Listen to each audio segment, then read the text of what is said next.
Täna ma tahan rääkida väest. Käime ju vahel väereisidel või väelaagrites ja peale neid üritusi tavaliselt inimesed tunnevad ennast hästi ülestõstetuna. Justkui kõik oleks võimalik ja nad ongi oma väes.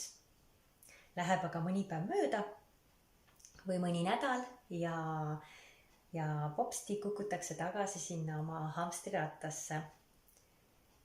Ja otsitakse siis seda järgmist üritust, mis sind üles tõstaks.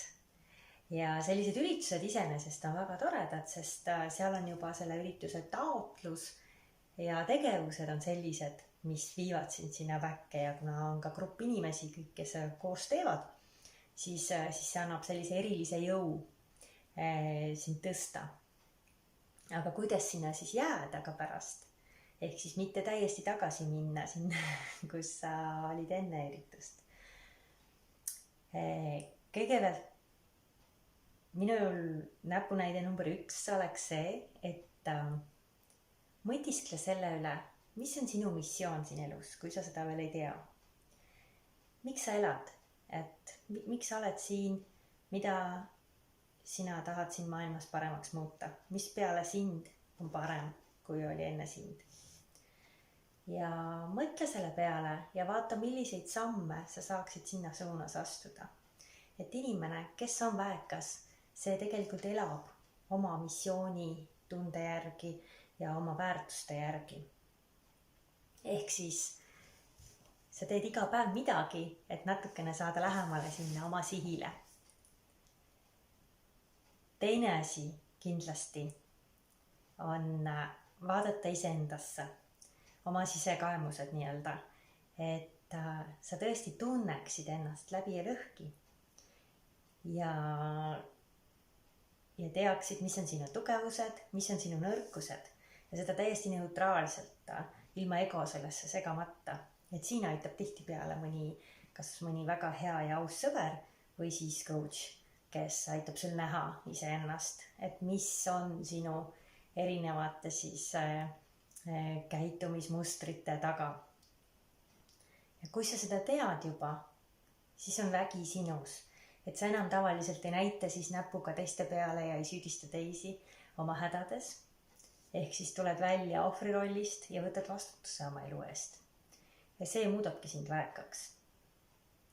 Sest kõige lihtsam ongi süüdistada ju olukordi, riiki, teisi inimesi, haigusi, mida iganes. Et need on need põhjused, miks sa oled seal, kus sa oled ja sinu hädades. Aga tegelikult see nii ei ole.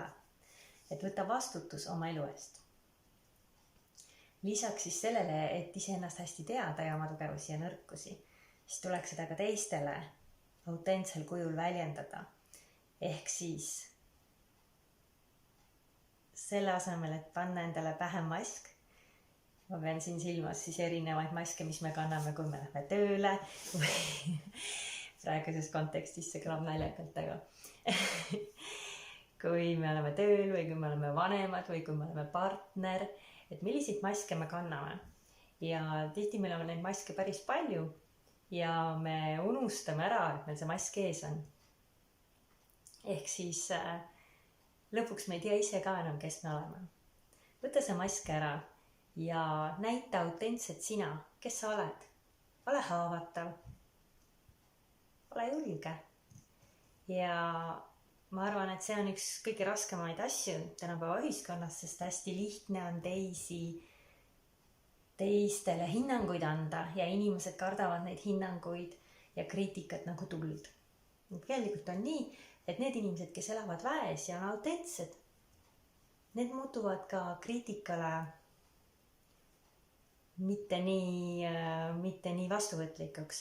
Ehk siis, kui sa tõesti tead, kes sa oled ja sa armastad iseennast ja austad iseennast ja väärtustad iseennast, siis see, mida keegi ütleb, ei puuduta sind enam nii palju, sest sa mõistad, et nii nagu sina reageerid vahel asjadele, nii reageerivad ka teised ja et see ei ole vältimatult alati seotud üldse sinuga, et tavaliselt ikkagi selline väga kole ja koledad sõnad ja kriitika tuleb sellest, et sellel ütlejal on mingi probleem.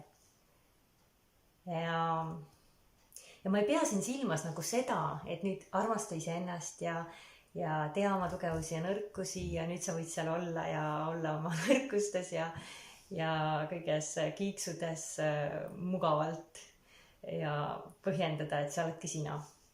Ei, see ei ole tegelikult absoluutselt nii, et see, et sa neid tead ja teadvustad, ei tähenda, et sa peadki selliseks jääma, kui sul on mõned sellised kiiksud, millega sa võib-olla ennast ümbritsevatele haiget teed. Et see ongi siis selline meeleseisund, kus me teame, et me oleme siin, et õppida ja areneda. Ja see, kui me teadvustame oma nõrkusi, on juba suur eeldus selleks, et me saame nüüd endaga tegeleda, et nendest jagu saada ja muuta need oma tugevusteks. Et see ei ole siis selline ettekääne nüüd, et ma võingi käituda halvasti kõigiga, kes on minu ümber, sest ma lihtsalt olen selline. Ehk siis ma soovin teile, et teil oleks rohkem väge ja julgust olla väekas. Et te teadvustaksite endale, kes te olete, mis on teie tugevused ja nõrkused. Julgeksite nendega tegeleda. Eelkõige olla autentsed teiste inimestega. Olla see, kes sa päriselt oled, olla siiras. Ja siis astuda sinna suunas, mis on sinu eesmärk.